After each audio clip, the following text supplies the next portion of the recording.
How are we doing tonight? We doing all right? Okay, good. That's what I hope. That's what I hope for. All right, thank you guys so much for joining us for this premiere episode of Season 13. Now, to kick things off and get you guys in the mood, I have a stand-up spotlight for you guys. One of my dear friends. Everybody, please welcome to the mic, James Hope!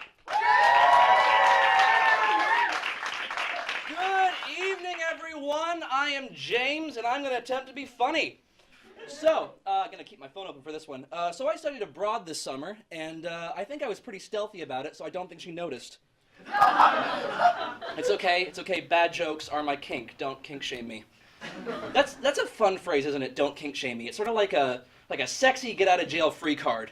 I was recently accused of kink shaming. It was the last time I had sex, so I guess I used the word recently in the same sense an astrophysicist would talk about the timescale of the universe. Like, complex life is a fairly recent development on Earth. Yeah. But yeah, I was told don't kink shame, which struck me as odd because I don't think I was, because I don't really do that to your face.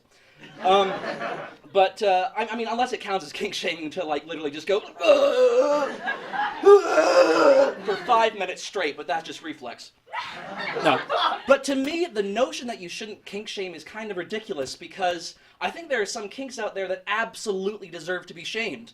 Top of the list, things that cause harm to others. Pedophilia, bestiality, horrible. Necrophilia, maybe. I mean, does that really count? I guess it would be hard on the family, but to that I'd say, what were they doing snooping in my basement? I mean, snitches get stitches, but snoopers get the memory of their deceased loved ones desecrated.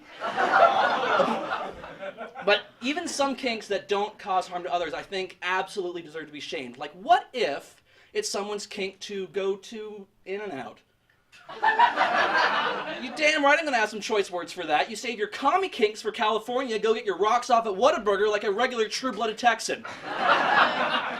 I don't really care for In-N-Out. Like, the only time I ever go there is when someone says, hey, you want to go to In-N-Out? I'm like, no. And then they're like, well, I'll kill this puppy if you don't. Well, I could really go for a 4x4 right now. Yeah, no, I don't really care for that place. Like, people say you have to know how to order. You have to be aware of the secret menu. But to me, that just sounds like sort of a bad business model that you have to go in with this prerequisite knowledge. Like, hi, welcome to In-N-Out. Do you know our secret code?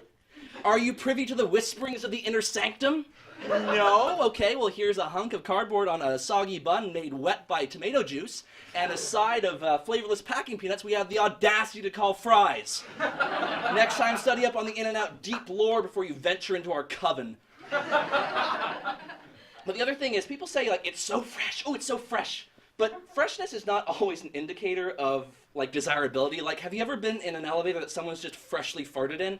Or used a toilet that someone's just freshly used? It's the one time you go, oh, I hope the seat is cold. And then you sit down on that warm torus of bacteria, and you're instantly reminded of the fact that these are shared toilets, even though we do everything within our mental power to assure ourselves that this is the first time that this particular stall is ever being used. But the worst is porta potties. Does anyone ever use those for anything other than peeing? Even if you're a female, you go in there, you instantly grow a urinary appendage because you're gonna be standing up. There has to be a certain comfort level for things to, get moving, and it will never occur within that plastic coffin. Just when you're just hovering inches over a literal island of feces and toilet paper and that mysterious blue liquid. But 2 words also, splashback. At least with a regular toilet, it's just water, but you don't know what the hell is going to be hitting you in one of those things. Yeah, but honestly, it could be the most dire situations. You could have drank 3 cups of coffee, things are moving, and you've got a Patriot missile ready to launch, and you're face to face with your one option. You go, you know what? It's 3 hours to home. I can hold it. I brought a spare pair of pants. And that is my kink. Don't kink shame me. Ladies and gentlemen, we got a great show for you tonight.